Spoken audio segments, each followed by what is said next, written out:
So, hi mga loves! Hi, Jesus. So, walaan niyo kung nasaan ako. So, dito lang naman. Nakikita niyo yan? Nakikita niyo yan? Nakikita niyo yan? Pool. Pool mga loves. But then, ayoko mag-swimming. Maliligo. Wala, ayoko talaga maligo. Ano lang, makikikain lang ako dito. After dinner, batchin na ako, uwi na ako. So, samahan niyo ako mag-dinner. Tara!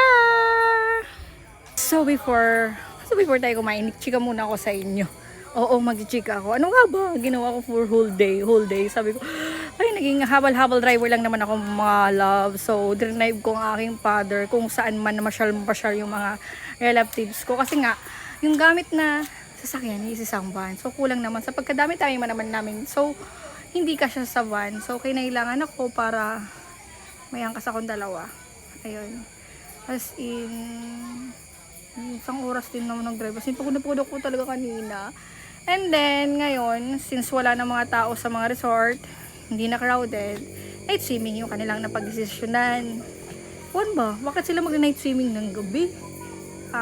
Night swimming nga pala. Pero mga loves, kakain lang ako dito. After ko kumain, batchin na tayo.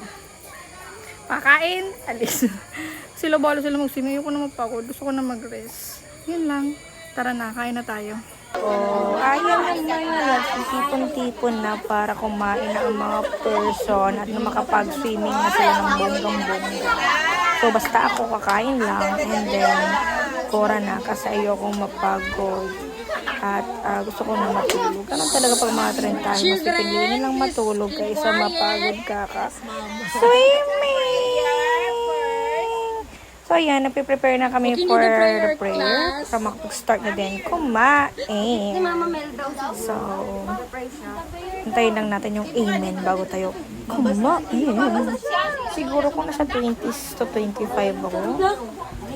Excited ako sa mga ganitong gathering. Hindi ako mag-swimming. Siguro matutulog ako din mag-swimming ako din mga alas 12. But then, 30 na tayo. Kaya mas gusto natin matatiling na lang sa bahay at matulog. Ay, nagdadasal na pala. Sorry, shut up muna ako. Wait lang ng loves. Maraming salamat po sa bigay niyo ng blessing sa amin. Wait natin na matapos ang prayer. At mga anak ko, mga pamangkin na nag-prepare ng food. Thank you very much for the surprise. Kaya natin mga sa tapos ang prayer bago tayo magdaldal ha. Wait nyo ako. For the happy Easter.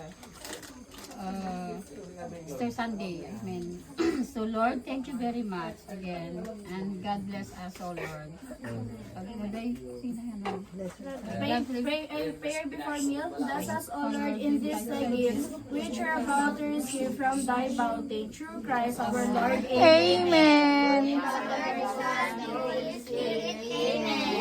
So, ayan na mga loves, nakapag-pray na. Kaya, kakain ng mga bata. So, syempre, unahin yung pakain ng mga bata. Bigyan kanya-kanyang pagkain.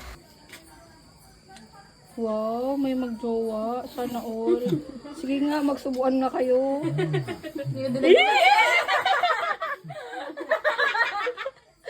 Sige nga, magsubuan nga kayo. Sabihin mo na kuya, hi mga loves. Hi, baby love.